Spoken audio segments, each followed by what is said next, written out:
এই ভিডিওটা বাস্তবের সাথে কিন্তু অনেকটাই মিল আছে। তো আমাদের গ্রামে এরকম মহিলা অনেক দেখা যায়, যাদের সামনে কথাই বলা যায় না। তো আপনারা নিজেরাই দেখেন, ভিডিওটা উপভোগ করেন।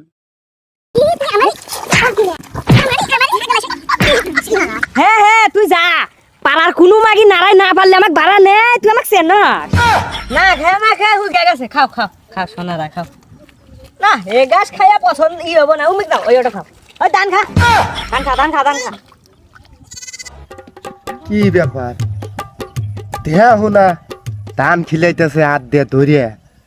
কেডো ওটো কুদ্দুসের বউ নাহি, যাই আগে দেখি। খাও না খে ধান খা না খে। এরকম দেখো না ধান খিলাইতেছ, বিষয়টা বুঝলাম না। আপনি দেখতেছেন না ঘাস খাইতেছে, আপনি তারে তো মুখই দেয় নাই। ধান খানাই মানে তুই তো দেখো না ধান খিলাইতেছ, আবার কয় যে ধান খানাই। আপনি তো পায়ে ভাড়া দেন আড়াই হয়ে বেড়াইছেন দেখতেছি। দেখেন চা কনে ধান খাইছে, দেখেন চা খালি ঘাস খাইতেছে। কি মানে ধান খানাই কি হচ্ছে? আমি এখানে ঘরে দিব।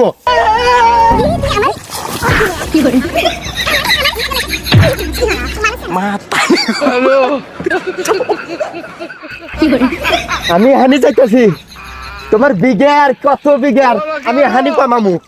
তুই যা। হ্যাঁ হ্যাঁ তুই যা, পাড়ার কোনো মাগি নাড়াই না পারলে আমাকে ভাড়া নে, তুই আমাকে চেন না। যা তুই যা। তুমি হ্যাঁ আমি যাইতেছি হানি মুরব্বীর কাছে। বিচার বিচার আমি হানি নামামু।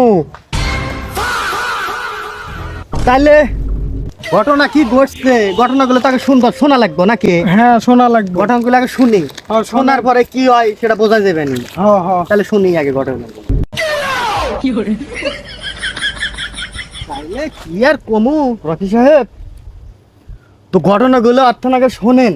হ্যাঁ মাতব্বর সাহেব, আগে শোনেন যে আসলে কি ঘটছে, কি না শুনলে তো বোঝা যাবে না নাকি? হ্যাঁ আসলে না শুনলে তো বিষয়টা বোঝা যাবে না। তাহলে ওকে জিজ্ঞাসা চাচার করে। থেকে আগে পুরা ভালো করে শুনি, তারপরে দেখি কি হয়। তাইলে চাচা, যে উদ্দেশ্যে আমাদের আজকে ডাকছেন, তাহলে আপনি আজকের ঘটনাটা খুইলা কন। আপনার সাথে কি নিয়ে এই মহিলার আজকে তর্ক বাজলো? ঘটনা আর কি কমু বাবু, আমার ভুই, আমার দান খিলাইছে কষি, আর আমাকে এ পরিমাণ ভাবে দূরে মারছি, তা বলার বাহিরে কোন টান যদি আমি না আসলাম আনি আমাকে তো মারিয়াই হালাইলানি। আইসা তো আপনাকে বিস্তারিত কইলে আমি এখন আমার এই দুল্লাই কথা। এখন আপনারা কি করবেন না করবেন এখন আর আপনাকে বিষয়। দেখছেন দেখছেন মাতব্বর সাহেব, চাচা কেমন মারা মারছে, চাচা কান্দা ভালাইছা। চাচা কেবল না মানলি তো চাচা কান দিব না, চাচা তো সে ধরনের মানুষই না। আসলে একজনের থেকে শুনেই তো সবকিছু বোঝা যায় না, তো এক থেকেও শোনা লাগবো আর থেকেও শোনা লাগবো।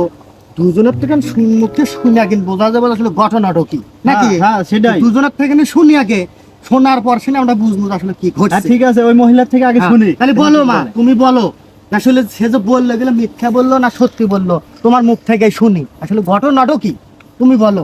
এখন হচ্ছে কি বিষয়টা কি কমু আপনি গারে, ও যা কইতেছে এনে সব মিছা কথা। আর পাড়ার মহিলারা কি জানে না আমি কেবা মানুষ? না না মাতব্বর সাহেব, এ যে একটু ভদ্র মহিলা এ পাড়ার সবাই জানে, আমি নিজেও জানি একটু ভদ্র মহিলা। হ্যাঁ বাপু, আপনারা খালি কোন ভদ্র মহিলা, ও কিরকম যে ভদ্র মহিলা আর চাল চলন দেখাই বোঝা যাইতেছে ও কিরকম ভদ্র মহিলা। মাতব্বর এটা বেশি বুঝতে। বাদবার সাহেব, ওই আমার একটু কথা আছে। হ্যাঁ হ্যাঁ, তোমার যা কথা কও তুমি কও, তোমার কোনো অনুমতি দিলাম। ওই আমার বাইশটা আসতেছে, আমার বাইশটা ছাড়া আমি বিচারের রায় নিমু না। কি এত বড় কথা, আমরা কি বিচারের রায় দিচ্ছি না হিনে? তোমার বাইসটা আসো দেখে কি রায় নামাই, আমাদের উপরে এত কথা, আমরা কি বিচারের রায় নামাছি নাহি?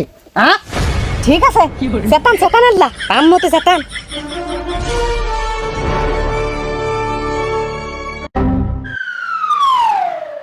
তো মাতব্বর সাহেব, আমি তো গেছিলাম একটু কামে, আমার আসতে আল্লাহ দেরি হয়ে গেছে, কিছু মনে করেন না, চাচা আগেই কথা ছিল তো বিচারটা ঠিকঠাক মতো হয়। তাইলে তোমার আসতে তো দেরি হয়ে গেল, আমরা তো এদিকে সব শোনামেলা হয়ে গেছে, তো বিচারের রায়ের পর্যায়ে তো চলে আসি। না আপনারা হলো গ্রামের ময় মুরব্বী, আপনারা যা করবেন হের মধ্যে আছে। রকি সাহেব, আপনি জিজ্ঞাসা করেন যে আমাদের রায় মানবো কি না আপনি শোনেন যদি রায়। আচ্ছা ঠিক আছে, আমি জিজ্ঞেস করে দেখতেছি। আচ্ছা মা, তুমি কও আমরা যে বিচার হইয়া দেবো, তুমি আর মধ্যে থাকবে কি না? তোমার মতামত কি হেডো কও। এখন হিনে আপনাকে কি কমু, আপনারা তো জানেনই আমার জামাই থাকে বিদেশ। এখন হিগিনে আমার বুড়ো আপনারা ময়া দেহা কিছু কথা কইলে আমার পক্ষেই তো আল্লাহ কবে, তা তো আমি তো ওটা বুঝতেইছি। তাহলে মাতব্বর সাহেব, মহিলাটা তো ঠিকই কইছে, মহিলাটা জামাই থাকে বিদেশ, অসহায় মহিলাটা কি হইব, একলা একলা বরকি চরকি গুলা পালে, গরু বাছুর গুলা পালে। মানে মহিলাটা তো আমাদেরই দেখা লাগে, আপনি ঠিক সবই জানেন। যেটা ভালো হয় মহিলাদের পক্ষে রায়টা দিয়ে দেন। রাকিবুল সাহেব, হ্যাঁ রাইডও দিয়ে দিই নাকি? হ্যাঁ ঠিক আছে, রাইডও দিয়ে দেন। তো আজকের এই বিচারের রায় দেওয়ার আগে দুটো কথা বলি নাকি, কথা বলা উচিত? তো এ দেশে আইন নারীর পক্ষে, তো সেই হিসাবে আমাদেরও নারীর পক্ষে থাকতে হবে। হ্যাঁ অবশ্যই। নারীকে আমাদের স্নেহ করতে হবে, ভালোবাসতে হবে, দেখতে হবে নারীর আসলে অপরাধ আছে কি না, সেদিকে আমাদের খেয়াল রাখতে হবে। তো নারীর পক্ষে আইন সবসময় নারীর পক্ষে কথা বলে। তো সেই হিসাবে আজকের এই বিচারের রায়, ওই জমশের চাচার বিচারের রায় হিসাবে 10টা জুতার বাড়ি হয়, কিন্তু চাচা হিসেবে, বয়স্ক হিসেবে সম্মানের খাতিরে জুতার বাড়ি আমরা দেব না বা দেওয়া উচিত নয়। তো এই বিচারের রায় হিসাবে ওই চাচার আমাদের কাছে ভুল স্বীকার করতে হবে। আর আমি এই মাকে বলি, তুমি চাচাদের সাথে ওই রকম ব্যবহার করবে না, করা উচিতও না, যেহেতু সে বড় বয়স্ক, তাদের সাথে সম্মান দিয়ে কথা বলবে। আজকের রায় তো এটাই করলে তো মনে হয় ভালো হয় নাকি? হ্যাঁ আমারও তো তাই মনে হ্যাঁ, হইতেছে। আজকের রায় এটাই রায়। তো বিচারের রায়টা আপনাদের কাছে কেমন লাগলো সবাই কমেন্টে বলে যাবেন, আর ভিডিওটা বেশি বেশি করে শেয়ার করবেন যাতে সবাই দেখার সুযোগ পায়।